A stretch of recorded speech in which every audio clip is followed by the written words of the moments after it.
As a young child, I had a kind of a unique growing up. I grew up in a funeral home. I was always in church. I really grew up in the all-American home from what I understood. I was always the fat kid. If I was funny, that's all it took. My dad was depressed a lot. I can't tell my friends that my dad's at a mental hospital. You're listening to Not the Same, a podcast that brings you true stories of real people sharing their personal testimonies of transformation. I am your host, Rachel Heimberg. Welcome back to the newest season of your favorite podcast. Because life just keeps getting busier, this season seems to be off to a bit of a slow start. Thankfully, my faithful listeners are quick to remind me, and so I am trying my hardest to find the time I need to get more episodes published. We are currently in the middle of a revival with Pastor Roman Gutierrez from McAllen, Texas. He was here almost 4 years ago, and it was an incredible time of growth for our church. If some of you recall, two previous guests of this podcast, Houston and Sheen Rendell, were products of that revival and are still serving with us today. If you haven't yet, please go back and have a listen to their stories. This time around, Pastor Gutierrez brought with him a longstanding member of the McAllen Church, Mr. Tim Brown. And of course, I quickly realized that I needed to get his testimony while he was here. Truth be told, it was my husband who suggested it after just their first conversation together. I concurred. In just a few short days, I've grown to appreciate the blessing he and his family are to both his church and his community. But the treasure is in the telling, and I am very privileged to have this opportunity to listen as he shares his story of transformation. So let's get started. First of all, thank you very much for taking the time to do this. Thank you for having me, Rachel. I appreciate it. Being in South Africa has been kind of a dream of my life to come here. And so get to do this while I'm in South Africa. Who could ask for more? That's great. Normally, I just have people start with how they grew up, their background, and feel free to elaborate. Don't feel you have to rush through. Okay, so if you want to hear my story, it starts at the beginning. For sure. And as a young child, I had a kind of a unique growing up. I grew up in a funeral home because my parents ran the local funeral home. So they had the opportunity to meet many ministers throughout the community because doing funerals at different churches. My earliest memories, I can remember going to an Assembly of God church for a little while, but I had to be just a little guy, like nursery. And I think my memories mainly are people there because they became lifelong friends. My mom and dad settled at the First Baptist Church in our community that we were at. And I was very involved. The music minister was best friends with my parents. And so that's how we were there. I don't know how things went later, but early in life, all I ever wanted to be, everyone would ask me, what do you want to be? I want to be a pastor. I want to be a pastor. I want to be a pastor. Until about the age of 7 or 8, that was my standard answer. Going to church in a Baptist church, that's not really cultivated. I want to be a pastor, but nobody really followed up on that. You don't remember what made you decide? What was it that drew you? From a very young age, anytime the doors are open, you're going to be in church. And so I was always in church. And we had the Awanas program, which Awanas is, it's basically through the Baptist church. It's a scripture memory thing. It's a competition and there's games. I've always been very competitive. And so I was state champion of Awanas. Like I memorized more scripture than anyone. This was my thing because I always wanted to be top of everything. And so it just kind of was embedded in me. I so enjoyed those days. But then somewhere along the line, I can point to it really, it was around 7th grade. I always went to a small private school. And then 7th grade opened up my eyes because 6th grade, private school's over, you go to public school. And so I ended up in a school that was very different than what I was used to. Now there's all kinds of kids there. And I can remember, and this is going to sound horrible, particularly for this podcast, but I can remember the first time I heard a kid cuss and I thought, this is amazing. There's someone out there that says the words I hear these adults saying. I didn't know that you could say that. Yeah. And for some reason, that was intriguing to me. So it kind of pushed me off in a different direction there. So until 7th grade, you would say you obviously were very sheltered. Yes. From the world and sin, acts of sin. What was your home life like? I can assume that it was fairly peaceful, but I don't always want to assume. Going to church all the time, did you go as a family or was it just mainly you and your mom? Or we went as a family, but my mom was definitely more dedicated than my father was. And I really grew up in the all-American home from what I understood. as I got older and I was able to see the dynamics of what happens between my mom and dad, I realized that it wasn't what my mind had told me it was. Some of these things I don't know other than stories from my mom. My dad was I'll use the word abusive towards my sister. And if you know my sister today, a lot of the issues that she struggles with probably are the things that my dad put into her. My mom says every night she would come into my room while I'm asleep, rub my back. You're a good boy. You're going to be successful. She says, I tried to offset everything that he would put into you, but I never saw any of that. Yeah. And I don't have any recollection of my dad ever treating me the same way he treated my sister. When you say abusive, do you mean like verbally? Yeah, very much so. Okay. Yeah. The way he would speak to her. Right. Being a father myself and seeing all the different personalities of each, I can understand where maybe the frustration is. She actually was a daughter from a previous marriage. And from everything I hear, there's a lot of similarities in the way she behaves and the way her mother was. And I could see where there would be some difficult. So you guys shared a father. We shared a father. Not a mother. That is correct. Okay. So that makes sense because unfortunately you do see that a lot where the child who reminds you of bad relationship or bad marriage, they get the brunt of that because the person they actually don't like is no longer in their life. But you said you don't remember your father being that way towards you. No, not towards me. And real honestly, when I was little, we were best friends. I was with him everywhere. If he was going, I'm like, where are we going? I mentioned to your son, Greg, the other day, my dad, he did a clown thing on the side. Besides being a funeral director, a clown. No, I don't know. They go together, but. And so I was always his sidekick. And so he would chain my hands together, hold me by my ankles, and I'd get the chains undone. The kids would go, ooh. And so we just did a lot together. And I never really had many issues with my father until, once again, 7th, 8th grade. I'm coming into my preteens, my teen years, and I can understand that it may not have been all him, the issue. That definitely could have been a lot of the influence that I had on that relationship. Yeah. So once you get into, let's say, middle school, junior high, you definitely notice, like, wait a minute, there is something besides what I've known. And girls. Yeah, of course. So maybe talk about that. Did you immediately just go wild, or did you kind of just like explore what changed within you? And then how did that affect your family life? To back up and give some perspective, I was always the fat kid. Okay. And so I was always overweight, always the fat kid. So that forced me to compensate my personality as far as being funny, that kind of thing. Because the other fat kids, they got picked on. Yes. And I didn't want to be picked on. And so I knew that I had to have something. And so even from a very young age, I knew that if I was funny, that's all it took. And everyone wanted to hang out with me. It didn't matter that I was fat. Moving into junior high, and then I realized that there's girls, and I knew that I had to have something different. And so I was always trying to be funny. Yeah. But at the same time, I saw a whole different element that I'd never seen in the small Christian school. I was very intrigued by that. And even to a point that I wanted to be involved in a lot of things, but then I'd see them get in trouble. I didn't want to get in trouble. So I was almost on the outskirts of that little group, but close enough that it really impacted me. Okay. You struggled with your weight even as a child? Yes, ma'am. Was there a reason for that, or was it just genetics, you think? It was somewhat genetics, and my mom still to this day doesn't eat vegetables. So just family environment. Yeah, it's just a family environment. And I'm sure I should take more blame than I do, but yeah. No, I'm just curious because I know sometimes there's a reason that kids, some sort of thing at home.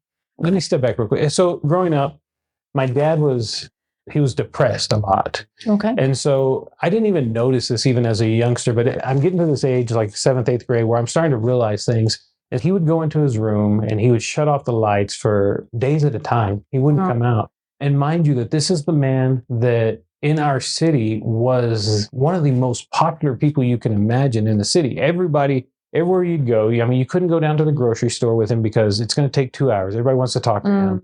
You can't go get gas because everybody wants to talk to him. He just was that person. Even to this day, he's been dead for 13 years now. And even to this day, people will stop me and say, hey, one time your dad, and they'll tell me these stories. Everyone has a story about dad. But when I would go in there, when he was in one of these moods where the lights would be off, I'd say, hey, Dad, let's go eat somewhere. No, I don't feel like performing. And so I never understood that. And then there was a day that he came to me and he says, and I'd see him disappear for a week or so, but I didn't really know what that was about. He came to me and he says, I'm going to be gone for about 2 months. I'm young. I don't know what's going on. I said, Dad, what do you mean? And so he says, I have some mental issues. And so he checked himself into a mental hospital. Okay. And so I didn't know at the time to ask questions. So I don't know if it was like a rehab or if it was just a mental hospital. And so I know that he checked himself into one. And he took a couple months, and I can remember him coming back and how difficult it was for him to enter back into society after being in inpatient treatment. Yeah. But at that time, we're talking 30 years ago, mental health wasn't spoken about. I would assume that if he went today, the whole city would rally around and be like, this is amazing that you're taking care of yourself. But in those days, hey, Tim, you're not allowed to talk about where I'm going. Just because it was shameful. It was very shameful. And so even I can't tell my friends that my dad's at a mental hospital. You say that, and all of a sudden it's like, oh, your dad is crazy. Yeah. And so I can remember that. And, at the time, I just didn't understand enough of that. And there was no talk. Now you walk into a school and every counselor there is talking about your mental health. And at that time, mental health wasn't what the counselors talked about. They want to know why you're misbehaving. And did your mom talk to you about it? I mean, No. It was like one of the things that you never had a conversation with my mom about it. Wow. Yeah. So for you, how did you process that? Obviously, you said you're with your dad all the time, but now you've seen his struggles. You don't understand why, but now he's gone. Right. Looking back, obviously, as an adult, did that do something in you? Did it change you? And did you find it difficult? He came back and he told me some stories, and it was like living in a group home. And he'd call, today we're going to go see a movie. So then you have this little group of people who go see a movie. And I never understood that. I'm like, this is weird. I mean, to me, I just didn't understand. And so then he'd come back and, we went out in public and we had such a good time. Everything was good. So if I gave his history, I mean, I could tell you some stuff about his childhood that he finally shared with me as an adulthood. That would be his story to tell. But I see where those demons came from. We can assume there's probably some sort of abuse. Yeah, I don't mind sharing some of that. Okay. He grew up in a very poor home, and where I live is a Hispanic culture. And so the Hispanic culture, they migrate. A lot of them migrate for work.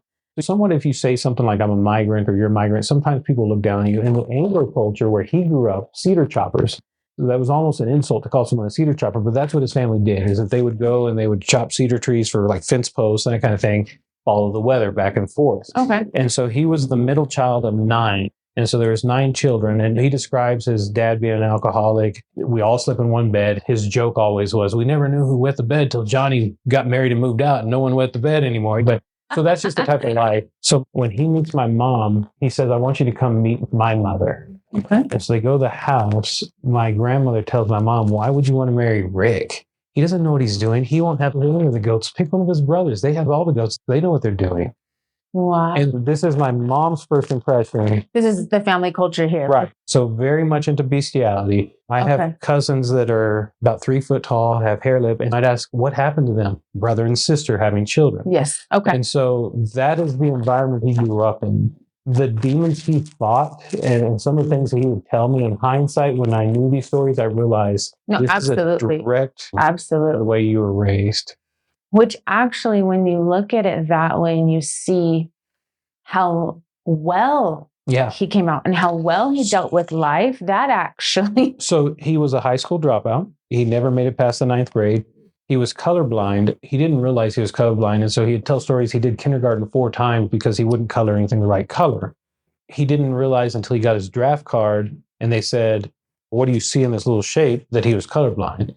He just thought he was stupid. And so in 9th grade, he dropped out. But then to see him go on to be on a school board in the city, to run a successful business, to have several buildings in the city of Mission with his name on them, it's pretty impressive. I mean, it's quite remarkable. But he always had those demons. He would go to church, like I mentioned. When Barbara and I got married, it was 1.5 years before he died. And that was the first time I ever saw him raise his hand and answer an altar call.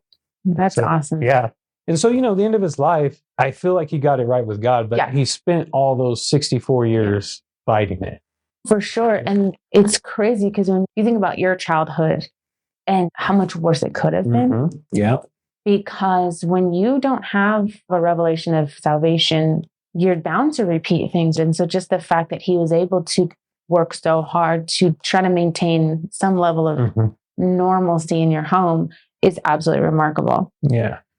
So that's interesting to me. And then you telling your story, now you're in middle school, because this is when puberty hits, this life changes happen. And I remember being a middle schooler and I felt like my whole world was going crazy. You don't know what's happening in your brain, in your body.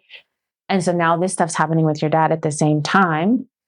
So if we go back to that, was that the only time that he went into that? That was the only time when I was growing up that he went. And then did you see it an improvement at all when he came back, or was it just this back to maintenance? I don't know that I saw the problem before, other than the hanging out in the room with the lights off. And I wasn't aware enough to realize that maybe every dad does that. I don't know. True. I know kind of around that same time period, I think I started driving my mom a little crazy. And so her way of dealing with me, like particularly during the summertime, was instead of sitting at home, you're going to go to the church. Yeah. And in our church, we had 4 deacons, and they were all in their 80s. And these guys were amazing. I didn't appreciate them enough at the time, but they were all amazing. And the things they taught me, I always tell a joke. I always say, man, these guys could teach me to make water run uphill.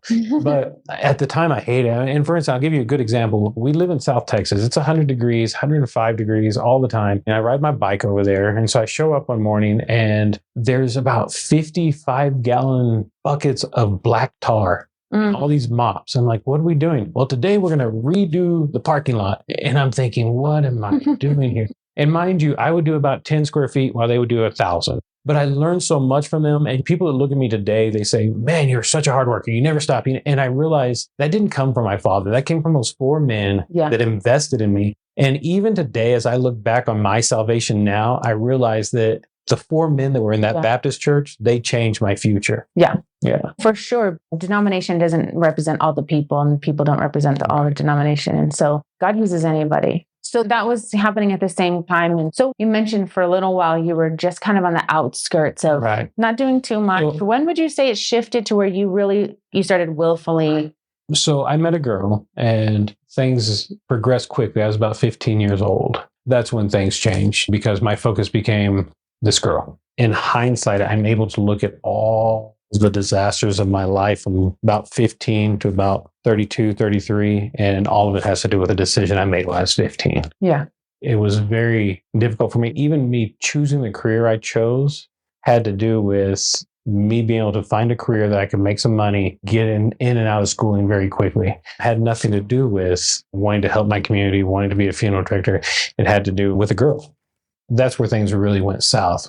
Remember that I was overweight. And so I have someone that's really paying attention to me. And I lost my virginity very young. This relationship was bad from the very beginning. And I'm talking bad from the very beginning. I mean, young 15-year-olds, I would find out that she was cheating on me and that kind of thing. But I'm overweight and I don't have a good self-esteem. And I'm thinking there's no one else that's going to want me. And I've got someone that wants me, even though things aren't perfect. And so that really changed my trajectory in life. And it also changed so much about being in church. I was obviously now pushing back. I don't want to be in church. I don't want to be around these old men. We had church camps, which were summer camps. And it was one of those things where you'd come back from church camp worse than you went. Because you just throw a bunch of kids alone together and do whatever you want to do. and real honestly, I mean, we had such little supervision. I mean, it was beyond little supervision. And then I was manipulative enough to tell my mom and dad, like, hey, my girlfriend's interested in getting saved. She needs to go to church camp. And so this ended up being a lot of sneaking around and a lot of things that shouldn't have been going on at a church camp. I hear my daughters talk about the fellowship boot camp. And when they come back and they tell these stories, and I can't even relate. And honestly, I think I went to 8 years of church camp, and I don't have a single memory of something that was positive there. Or wholesome. Or wholesome. Yeah, that's the right word. But they would have what they'd call chapel. I skipped every one of them, and there was nobody that came to look for me, Yeah. And so that really was the time period where I just started pushing back. When I turned 18 actually, I graduated from high school. I walked on a Friday, received my diploma. My mom and dad dropped me off on Monday in Dallas at an apartment. I started mortuary school up there. Wow. And so, like I said, my whole goal was to just figure out a way to make money so I can be with this girl. And were you planning on getting married? Was that your goal? Yes, to get married? She was 1 year younger than me and she was still in high school. So you were going to spend that year, go to school and be ready as soon as she was graduated? You were going to get married? Yes. Okay. Yeah. Was there any pregnancies during this time? No. In hindsight, she's not able to have children. Okay. And so that was obviously found after testing and all that kind of stuff. Which actually might have been a blessing. It was a blessing. No, and it certainly was. Yeah. Okay. So you graduated, you're in mortuary school. And during this time, she's not faithful to me. Red flag, a red flag. But if we pause for a second, even kids that grow up in what we would say in air quotes, semi-normal upbringing, you clearly had the same signs of rejection that everyone does. I mean, just being overweight as a child, you're automatically ostracized. Yeah, you were the funny guy, but that's compensating because you already feel like I am different. Right. And so, of course, it's going to manifest in this relationship. You've already said you feel like you couldn't get anyone else. Right. And so you just subject yourself to this abuse. This is just toxic relationship. It makes perfect sense now. So let me back up a little bit, okay? When my dad was doing this being in his room thing and all that, my mom decided that she's going to live her life. Okay.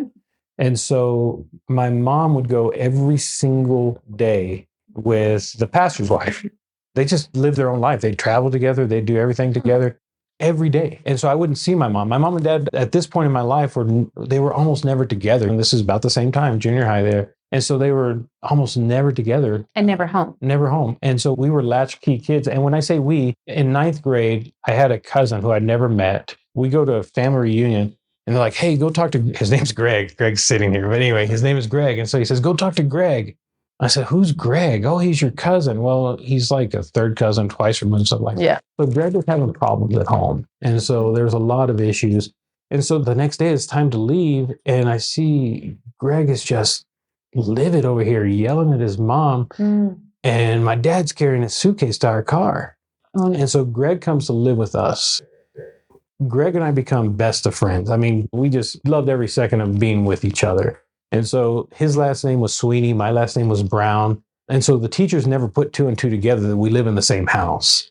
We were able to, problem waiting to. And we were the same grade and we were about the same grades. So we're in the same classes. For me at that age, this is awesome. And we were just terrorizing teachers and it was great. We loved every second of it. But Greg had a history of drinking and that kind of thing. I never experienced that because my parents weren't drinkers. Okay. And so anytime my parents were out of town, Greg and I found a way to get some alcohol. And so a young man at FCA one time told me in high school, he says, so do you drink every time your parents are out of town? And I said, well, yeah. And he says, well, that means you're an alcoholic if you can't stop yourself from drinking when they're out of town.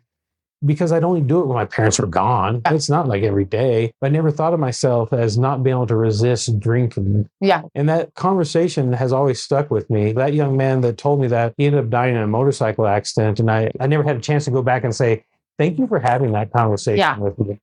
Wow. So when you said we, it was you and Greg. Yeah. Okay. So what happened when you graduated and you? Yeah. So when I went off to mortuary school, drinking was a huge part of it. I was underage, so I couldn't find drinks myself. So there was a gentleman that went to mortuary school with me, and he was probably about 13, 14 years older than me. Okay. And he was definitely an alcoholic. And so I would just hang out with him. Sorry, real quick. What about Greg? Greg went off to Texas A&M. He went off his way. And honestly, that's about where Greg and I's relationship pretty much stopped. And so even in mortuary school, I can remember going in between like first and second period, going out to the truck and chugging a beer with my buddy and then coming back in. But everybody was drinking. They introduced me to a drink called Jungle Juice. I remember waking up, having no idea where I was at. I had no idea where my truck was at. It took me 3 days to find my vehicle because I asked everybody that was there, wow, where did I come from? Where did you see me? How did I get here? Obviously, now looking back, you realize you did have a drinking problem, but you never saw it at the time. No, I never saw it. And this whole time you're in school, you have this girlfriend. Would you see her like when school breaks? Yeah, I would drive home about every once a month or so. Okay. See her. But meanwhile, she's living her own life. Right. Doing whatever. Okay. How long is in mortuary school? It's about 15 months. Okay. Yeah. Then I come back home and shortly thereafter I get married. Things are bad from the very beginning. But once again, that's me and being overweight. I was still overweight. And it was just one of those things. And I hate to say that because it sounds like such a cop-out, like, hey, you didn't make good decisions because you had one bad thing in your life. But the truth is that was a big part of my factoring. No, for sure. Because it's not about the weight, just like it wasn't about the alcohol. Right. It's about, obviously we know sin, but it's just about rejection. It's about you needing something to feel like you think everyone else feels. Never mind, everyone else is struggling with their own things. I don't think it's a cop-out because for someone else, it's going to be another issue. For someone else, it's another issue. But I think we underestimate your body image or your mental health. And that all plays into everything we do in life. And so you're finding this acceptance by this girl. When you got married, how old were you? 19. Okay. Yeah, 19. And what I ended up doing is my dad and I ended up opening up our own funeral home, basically at me insisting. And my dad had a heart attack when I was 22. From that point on, he basically never worked again. He ended up having 2 open heart surgeries. I know people that have open heart surgeries and they come back full of life, ready to go. I would always tell him, I said, Dad, you died on the operating table because you never came back from that. And so he never worked again. So basically at 22 years old, I'm running a business I know nothing about. I have no idea how to run it. But I'm running it on his reputation. So we're getting business because he had built this reputation. I have no clue what to do. But what I did was all the issues I'm having at home, all the marriage issues, everything, I just sucked myself into work. I wouldn't come home for days at a time. I wasn't making any money. And so I was broke. The Baptist church that I went to, they called me and said, hey, would you like to be our youth pastor? I have no experience. I know nothing about anything, and I'm an alcoholic. And I said, of course, I'd love to be your youth pastor. It pays money. And so I did that. So crazy. That's such a church world, but it's so crazy. Yeah. And so I did that for about 1.5 years until I could get on my feet. So let me just pause there for a second, because that's super crazy. So how did you process that? My mom was best friends with the pastor's wife, and so they loved me. And so it didn't really matter. No. But they didn't see the alcohol. I was very good at functioning alcohol. I would drink at home. Yeah. So you were still there Sundays, you're there? No, I didn't go to church anymore. But they knew me. I was a church kid. I grew up in church. And did your wife ever go to church? Not that church. Yeah. Okay. I mean, obviously when I'm a youth pastor, she did. We're making money. We have to look nice. Well, we have to keep the income coming in. Otherwise we can't pay our bills. Wow. Yeah. So how long, you said a year? About a year and a half. And what changed? I didn't enjoy it. And one of the things that's kind of interesting is the kids loved me, but I could always tell when the parents were upset with me because the kids would come back and like hate me that day, you know? And the parents had every right to be irritated with me. I mean, the most I did was we played ping pong like all the time. I mean, I became like a great ping pong player. And that's the extent of what I knew. Yeah. All I knew is these kids are not on the street and we're playing ping pong and eating lots of pizza. And so we did that for about 1.5 years. And then just full time into the funeral home, just full time into the business. And I still didn't have much money in those days. I had this old truck. I think it was a 78 Ford F100. And you could see me coming because the white smoke would lead the way. But that's what I had. Yeah. And then there was a 1984 K car. I don't know if you ever heard of K car. Anybody that's cool has never heard of that car. And so this lady passes away and her house is a mess. And so I talked to her son and he says, well, if you clean her house, I'll give you that old car. Man, I mean, I didn't have to drive the truck with the white smoke anymore. Dang. So, I mean, it was an upgrade. I got myself an 84 K car. But that's the life I was living at the time. It didn't bother me because I'm just working nonstop. And so that started causing more marriage issues. She was very jealous of the time that I would spend there at the office versus coming home. We still had the same issues, with infidelity and all that kind of stuff. And the drinking, did it get worse or you just kept it maintained because you still had your business? Yeah, no. And I think somewhat because of what I do for a living, picking up people that pass away, drinking, right? I always had designated driver if I went somewhere. And if you go to a bar, everybody's drinking. Nobody's judging you at a bar. So you were what we would call nowadays, you were a responsible drinker. It's responsible drinking, yeah. Okay. I also have been very business oriented. And so I wouldn't drink at functions where I'm representing the business. Oh. But if I'm at the bar, I drink. If I'm at home with my friends, I drink, that type of thing. To give you kind of a summary of kind of my business orientation, how my mind works, even in those younger days. So when I'm 11, I asked my mom, she says, what do you want for your birthday? I said, I want a lawnmower. She said, why do you want a lawnmower? I said, we cut grass. So I start cutting grass for people in the city of Mission. Then I can't get all the yards because some of them are like, where's your weed eater? And I'm like, I don't have one. So for Christmas, I asked for a weed eater. And so I cut grass for everybody in this entire city. When I'm 16, I get my driver's license. And my dad was always like, you pay half, I'll pay half. I mean, anything we wanted. And so it didn't matter. I mean, if I said I wanted a skateboard, you pay half, I pay half. And I don't know why he did that other than he wanted me to get some responsibility. For sure. And so I'm 16 years old and I said, Dad, I'm ready to buy a truck. And he says, okay, you want to pay half? I'll pay half. And I said, sure. I walk in, I hand him $15,000. Wow. So, and sorry, what year was this? I was 16 years old. So what year? That had to be like 91. That's a good amount of money. Right. 91. But mind you, I cut grass like a mad person. He went and got a loan for his part. And Wow. so I'm driving a brand new truck. So my mom goes with her friend to Puerto Rico. I'm actually at home. I've had this truck for 1 week. Me and my girlfriend are in the truck, and I see this fire, and I'm like, let's go check out this fire. We get there, the wind shifts, and now I'm in the smoke, and I can hear the fire trucks coming. The fire truck hits us, throws us into the fire. Oh. And my dad's like, let's not tell your mom till she gets back from Puerto Rico. So the first thing she comes back and says, hey, where's your truck? And so I show her the front page of the newspaper and I say, hey, here's the messed up truck. So work ethic has always been something that I have. And once again, a lot of that goes back to those old men For sure. that were at the church. For sure. So during this time, obviously, we chatted the last couple of days a bit.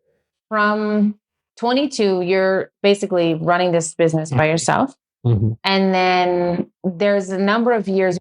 I know you've adopted a couple children. Right. So maybe let's talk about the next chapter, how that goes in your life. Because I know you didn't get saved till later. So, living my life, we decided that we wanted to try to have children. My wife has a congenital disorder where she's not able to have children. She did get pregnant. We carried a baby to 8 months and lost the baby. And so that was pretty devastating. Immediately after that, she got her tubes tied because I'm done. I'm not ever going to deal with this again. And so the hurt and the pain that kind of went through was pretty severe, particularly on her. How old were you guys when this happened?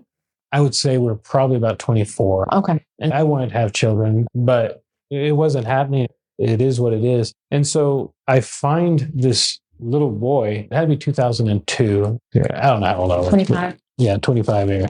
So anyway, I find this little boy, make a long story short, and he's got some major health issues. And so the doctors don't expect him to live. He's on oxygen. He's on a feeding tube. He was born premature. He'd already had open heart surgery. And I kind of manipulate my way into getting him into my house. And then at that point, we just adopt him. And so because he was abandoned and there was a Catholic nun that was in charge of him, she was not happy with me, particularly because I wasn't Catholic. But it got to a point where she didn't know what to do with the little boy. So she just kind of washed her hands and I was able to go through the court proceedings. And so we didn't really know if he's going to live or not. Yeah.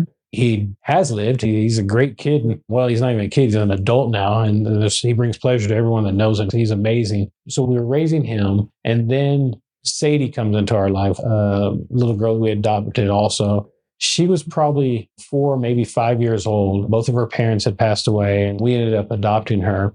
My wife and I, after we adopted her, within a year, we were separated. Wow. And then within a year and a half, we're divorced.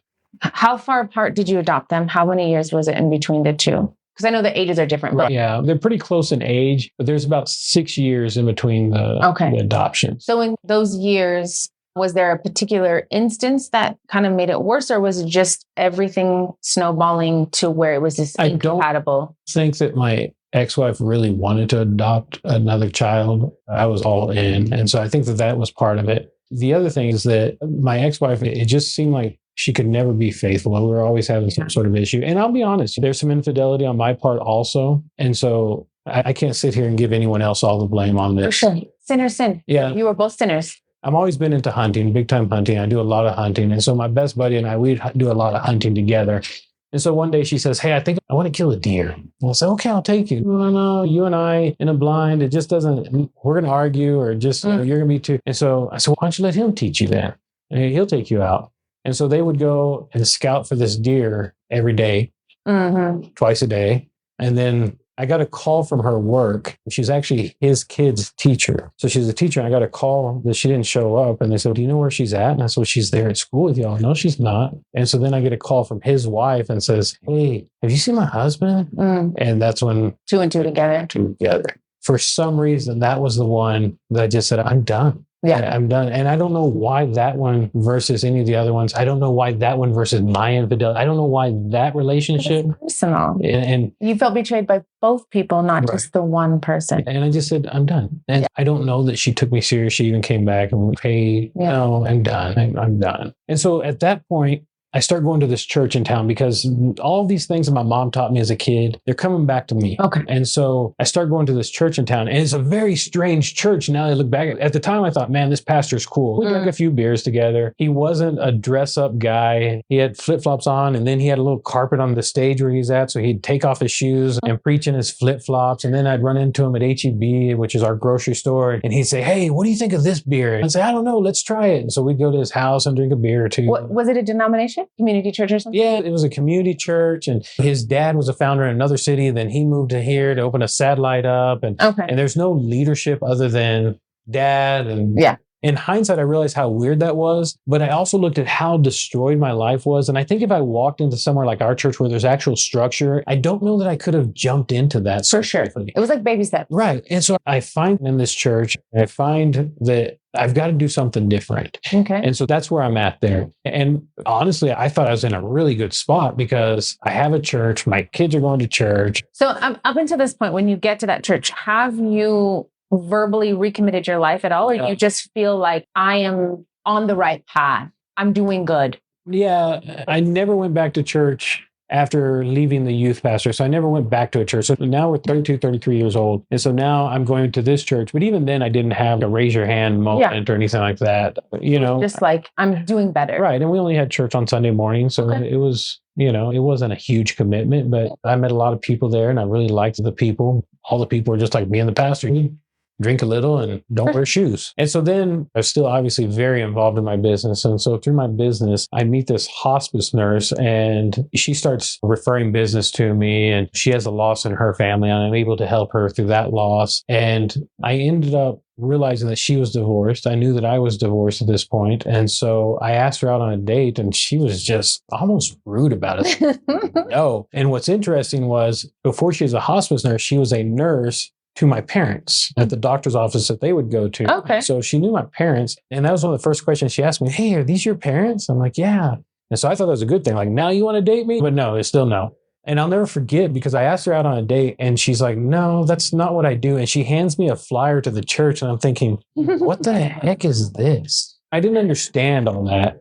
I'm a fairly persistent guy. You can probably figure that through some of the stories I've told you. And so I continue every time I talk to her and say, hey, I really think that maybe we should go out on a date. And finally, one day she agrees to go on a date, but it's unusual. She's like, hey, but we go where I want to go. And I said, okay, that's fine. Make a long story short, she invites me to a Bible study. Awesome. I can remember sitting there and just feeling kind of lost. Like, I don't really understand why I'm here. It wasn't a shocker to the point that I was really freaked out because I'd been going to this other church. For sure. So I had some recent Christianity in my life. Probably just more so that you thought it was going to be a date. Right. And now you're at a Bible study. What I didn't realize is that our fellowship, when you don't have a father, if you're a female, there's a lot of the older guys that protect you. For sure. And so even day one, I had people saying, what are you here with Barbara for? And I didn't know how to respond. Like, I don't know. Yeah, I didn't know how to respond to that. And she still, I thought she was cute. and she, exactly. And she was hard to catch. And so, no, we're not doing a date or anything like that. So long story short, everyone else, they do what the door does. Yeah. They follow up on me, you know? And so now I'm like, forget Barbara. I'm going to hang out with these people because they follow up on me. They're cool. They like hanging out with me. I start hanging out with everyone at the door. I start going to the door and I learn a lot and I assimilate. These are the people I really enjoy being around. And so after going to church for a significant amount of time, about 8 months, Barbara's like, okay, I see something. So let me ask you this. When do you point to your salvation moment? When was it very clear to you that you were like, I realize now that I need more than just church. I need Jesus. So I started going to concerts first, which is unusual for me because I don't like music, but I'll forgive you. yeah. But it was because I was going to Sunday morning service already at another church. And so this was an easy transition. And so obviously everybody I met at this church was very different than everybody I met at the other church and everybody I grew up with in the Baptist church. I mean, there was something very different. And I can remember going about a month or so to concerts, and then I'd start showing up to Sunday morning. My service, I'd go to the early service at the other church so I could make the 11 o'clock service here. So then I'd start hitting both services. And I remember thinking, I can do this. I can do both churches. I can do that. I like both sets here. But it became so obvious to me that this isn't working because it's night and day. I can't go to this church and say, yeah, let's go drink, and then come over here and say, no, we're not going to drink. I can remember not even planning on leaving the first church, but I remember I raised my hand on a Sunday morning and that was it. I just never went back to the other church. This is where God wants me. Yeah. And at that point, it had nothing to do with barbering. For sure. I'm glad she married me. I mean, that's the best thing that God's ever given me. But at the end of the day, that's not what it was anymore. No. It was a relationship with God. Yeah. And obviously your whole story, just like we know with everyone's story, it's about that hole being filled. Mm-hmm. And you looked for it in relationships and alcohol, even finding a tidbit of that in them just reaching out and accepting you for who you were. You don't have to be anybody else. So at that moment, I mean, did you feel like this? Yeah, I knew that there's no turning back from this. This is a place. It's funny because my mom, she would say stuff like, I always prayed that you would find a church, but I never prayed for you to find a church that you're there all the time. You should have specified, Mom. But I also know me. I also know that empty hands, I find something to do with those hands. And so this gave me an avenue to stay busy with godly people. I think back and I had so many friends. I don't even know where they're at today. My friends are in church with me. They're doing the same things I do. They're loving the same events I do. And we don't drink and we have so much fun. I mean, there's nights I go to bed after fellowships and my cheeks hurt from laughing so hard. It's just such a different life for me. Yeah. And my mom, she absolutely loves our church. She doesn't come to our church. She still goes to the Baptist church. I think she's trying to keep up the record of the longest standing or something. But, you know, when something happens, for instance, my father passed away. I was out of town when my father passed away. My mom calls me and she's sobbing, and as you would expect. And so she calls her pastor, and her pastor said something to the effect of, oh, Kathy, I'm so sorry. I'll be praying for you. I called my pastor and said, Pastor, I'm not even in town. And before I hang up the phone, he and his wife, Nora, are at my mom's door. I mean, they're there. They stay with her till the funeral home comes. They stay with her through the whole process. Yeah. She says, I get calls from people from your church all the time. Hey, how you doing? She says, nobody calls me from my church. In my mind, I'm like, then what are you waiting for? Just come with it. But it is. You know, but no doubt her life has been transformed by watching you. Yes. Really live out a Christian life. I need to back up and talk about the gastric bypass problem. Okay. Yeah. When I was 29 years old, my life was falling apart. Obviously, marriages, issues, and all this kind of stuff. I'm still majorly overweight. And I meet this guy at a bar, and his name was Greg too. Anyway. Wow, we've got a lot of Gregs in this story. So I meet this guy at a bar, and he starts talking to me that he had gastric bypass done in Mexico. And he's like, hey, I tell you what, I'll take you over there. And so I don't really know this guy, but we hop in a truck and we drive 3 hours down into the inside of Mexico. I meet this guy who's a surgeon, and he says, I'll make you look like Brad Pitt. And so I'm all for looking like Brad Pitt. And he schedules it for 2 weeks. And so I come back and I basically tell my mom, hey, this is what's going to happen. And she's like having these prayers, get the demons out of her son, because we're in an industry where we watch a lot of people die having this surgery. Yeah. And so I just went down there and had the surgery, and I came back. My self-image changed significantly because I went from like a 50-inch waist to a 29. Wow. In a matter of 2 months. It changed significantly, and that gave me a little more boldness to be able to say, I'm not putting up with this anymore. So that plays into a lot. You know me, I'm curious of a lot of things now. Do you think that kind of gave you a wake-up call that you don't have to be treated like this by your wife? Because obviously the results of that are not good. So that gave me a new freedom that I never had. Yeah. During that time, there was a lot of partners, and I'm doing all this crazy, insane stuff.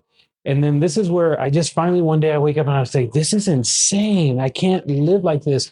I'm trying to find babysitters so I can go to the club. When everything breaks loose and is done, that's when I'm just like, I can't live like any of this anymore. Yeah. And I knew that my success, my financial status, my new freedom, all of this, I'm no longer bound to this woman that treats me bad. Yeah. That's why I asked, because I mean, we've been in ministry a long time. I don't say that to like shame you or put you on the spot, but I have been told crazy stuff, and it never shocks me because I always tell people, sinners sin. Yeah. That's what they do. That's the definition. Right. If you said you were a Christian and you were doing this, I would be like, whoa, that's shocking. But sinners sin. Right. And there is no end to the sin. It's not like, oh, well, I'm just a little bit of a sinner because I did this little sin. It shows you that it doesn't matter where you come from. It doesn't matter how you grew up. It doesn't matter how good you look on the outside. We are all capable of horrendous things, deviancy, and all kinds of sin.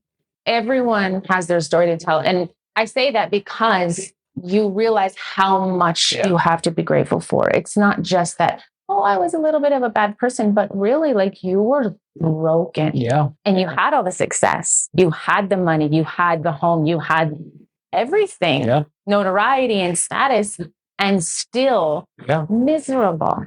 Mm-hmm. Obviously, that's my purpose in doing these, is to show that everyone, you look at you now, you're so put together by the grace of God. Yeah. Obviously, we don't have time to go into it, but God has blessed you so much just in the last few days, hearing all the things you've been able to do, all the things that God has helped you to do, your home, your family, your children, who half of them are in the ministry. Yeah. I mean, it's just incredible. And to think that's because of Jesus, not you earned it. You know what I mean? I'm not going to say that our church is the only way to get to heaven, but I will tell you this: walking into that church changed the trajectory of my life, and I've never been the same. We may not be the perfect church for everyone, but it was the perfect church for me. Absolutely. And without a doubt. Yeah. And here we are 14 years later, and I wouldn't change a thing. I've got a pastor that he and his wife love us. We love them. I've got ministry that I never dreamed I would have had. And I've got friends that I can call at 2 a.m, and guess what? They're going to be there for me. And so I wouldn't change a thing. Smartest thing I ever did was chase that girl to that church. Absolutely. And it has less to do with that girl than it does that church. Well, God uses whatever he needs to. Yeah. And it's like a little carrot. Yeah. But the thing that's beautiful about that is that you've still been blessed. Yeah. But now you have a reason for that blessing. I mean, your business has grown. All the blessings have stacked up. You have the success and you have the notoriety, but now it's Jesus backed. So when I came into church, obviously the success and all that was there. However, I didn't own anything. The bank owned everything. Now I actually own some stuff. And my reasoning is not to have my name on a building anymore. My reasoning is I do this for the glory of God. Because I'm a funeral director, I get to touch lives when people are hurting. Absolutely. And I always tell my mom this. She always talks about the whole, you want to be a preacher. And I always say, I think that God's part of having me a preacher is to preach to the people that I'm working with through them losing somebody. And a lot of times it's not even a word I say, it's them seeing my life. I do so much for the city. People I don't even talk to about God or Jesus, I get convicted because I don't say anything, but they'll call me and say, hey, I'm going through this. They can see a difference in my life. And that all has to do with just living a life for God. And that's what my goal is now. It's no longer living a life for Tim. It's living a life for God. No, absolutely. You preach by your actions. You really are preaching every day. Every time you open your mouth, you get to preach. Right. And it may not be a sermon, but you definitely are a preacher of the gospel through all the opportunities you've had and all the lives that you literally every single day come in contact with. Well, and I'll end with this. And when we first got married, Barbara bought this plaque for the wall. Everybody likes to buy these little plaques with great sayings. And it says, sometimes the best sermons aren't preached, they're lived. Absolutely. And that's always stuck with me. No, that's great. I just want to say I really appreciate you taking the time to share your story. I know people are really going to enjoy it. I know sometimes it gets sensitive and it gets a bit emotional and stuff, but I'm so grateful. Yeah, really thank you. And I'm grateful to have the opportunity to share it. Absolutely. Thank you so much. My life could have gone differently and we wouldn't be having this conversation. I want to take this time to say thank you to my listeners. Without a listener, the story can't be heard.